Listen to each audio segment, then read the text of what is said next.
তো hello guys, welcome back to my channel. তোমাদের সবাইকে আমার চ্যানেলে তুলি হাউস ওয়াইফে স্বাগতম। তো বন্ধুরা কেমন আছো? আশা করি তোমরা সকলেই খুব ভালো আছো, আমিও ভালো আছি। তো বন্ধুরা, আমরা যে বাড়িতে থাকি এ বাড়ির দাদা মানে বাড়িওয়ালার বোর মানে আমাদের দিদি, আমরা দিদি বলি, দিদির প্রেগনেন্ট ছিল।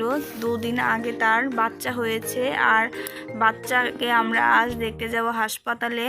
তো চলো আমরা সবাই মিলে যাচ্ছি বেবিকে দেখতে। তো বেরিয়ে গেলাম, আর আজকের ওয়েদারটা খুবই খারাপ। সকালে প্রচুর বৃষ্টি হয়েছে, বাড়ির পাশ দিয়ে খুবই কাদা, হাঁটা যাচ্ছিল না। যাই হোক, তোমাদের দাদার টোটো বার করছে, আর আমার মেয়ে টোটোতে দাঁড়িয়ে আছে। দেখো আমার মেয়ের লোকটা, দেখো আমার মেয়ে ওখানে দাঁড়িয়ে কেমন করে।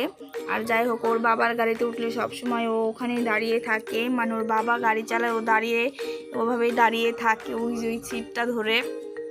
আর খুবই মানে দুষ্টু হয়েছে ইদানিং আমার মেয়েটা, মানে এক জায়গায় থাকতে চায় না, তোমরা তো জানো।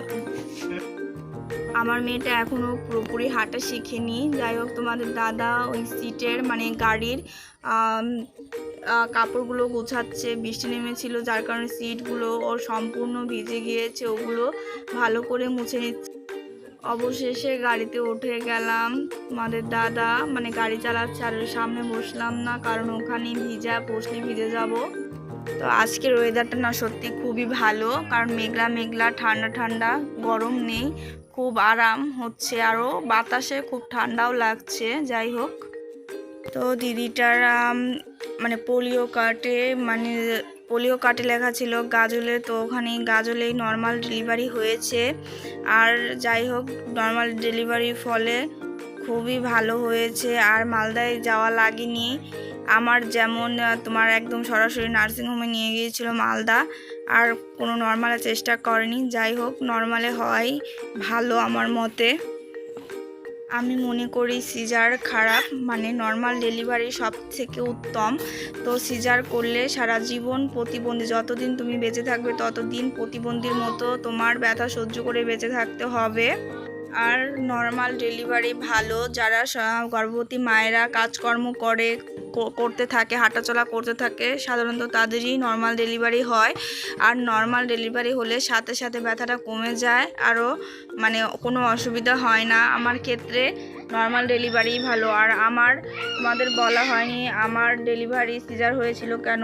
আমার পেটের সিস্ট ছিল, যার কারণে আমার সিজারিয়ান করানো লেগেছে, যার কারণে, না হলে আমারও নর্মাল ডেলিভারি হয়ে যেত, কারণ আমিও অনেক হাঁটাচলা কাজকর্ম করেছি। যাই হোক, দেখো গাজল হাসপাতালে চলে এসেছি দিদিকে দেখার জন্য। তো হসপিটালে চলে এসেছি। বলে না, মা ছাড়া মা হওয়া খুবই কষ্টের, আসলে সত্যি। আমিও মা ছাড়া সন্তানের মা হয়েছে, এবং কতটা কষ্টের, কতটা পরিশ্রমের মা হয়েও নিজের কাজ নিজে করা, নিজের বাচ্চাকে নিজে সামলানো।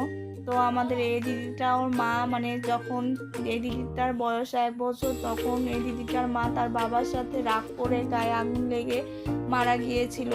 এই দিদিটা তার দিদিমার কাছে মানুষ হয়েছে, আর দেখো সেও তার জন্মদাত্রী মা ছাড়া মা হয়ে গেছে।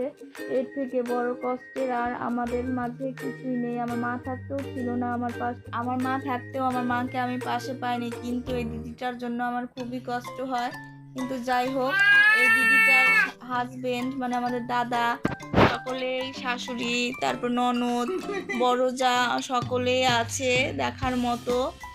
যতই সবাই থাকুক, কিন্তু একজন মা তার সন্তানের প্রতি যত যত্ন করবে, তেমন কেউই তার সন্তানের প্রতি যত্ন করবে না, এটাই সত্যি। এখন যদি দিদিটার মা থাকতো, তাহলে দিদিকে কতই না মানে যত্নে রাখতো, সঠিক মতো খাবার দিত, বাচ্চাকে রাখতো, দিদির কষ্টই হতো না আজ। যাই হোক, মা ছাড়া মা হওয়া খুবই কষ্টের, সেটা আমিও জানি। তো আমাদের বাড়িয়ালির মেয়ে হয়েছে, তাকেই দেখতে আসলাম। দেখো দিদিটার মেয়ে, তো দেখো বাচ্চাটা খুবই খুবই কিউট হয়েছে। তো এসে তাকে কোলে নিলাম, আর বাচ্চাটা খুবই খুবই কিউট হয়েছে। আমাদের ভাসতে হবে, কারণ আমরা দাদা বলি। ওই হলুদ শাড়ি পরাটা দেখেছো না, ওটাই হলো দিদি, আর তার মেয়ে হয়েছে, তোমাদেরকে দেখালাম। আর দেখো যাই হোক আমরা দেখে বেরিয়ে এলাম। আশ্চর্য ব্যাপার, আজকেই গেলাম আর আজকে দিদিরা ছুটি নিয়ে চলে আসবে বাড়িতে। আর দেখো আমার মেয়ে বেরিয়ে দেখি যে আমার মেয়ে খুবই দুষ্টুমি করছে আর হাঁটার জন্য খুবই বিরক্ত করছে। ওকে মানে করে বললাম যে উঠাও গাড়িতে,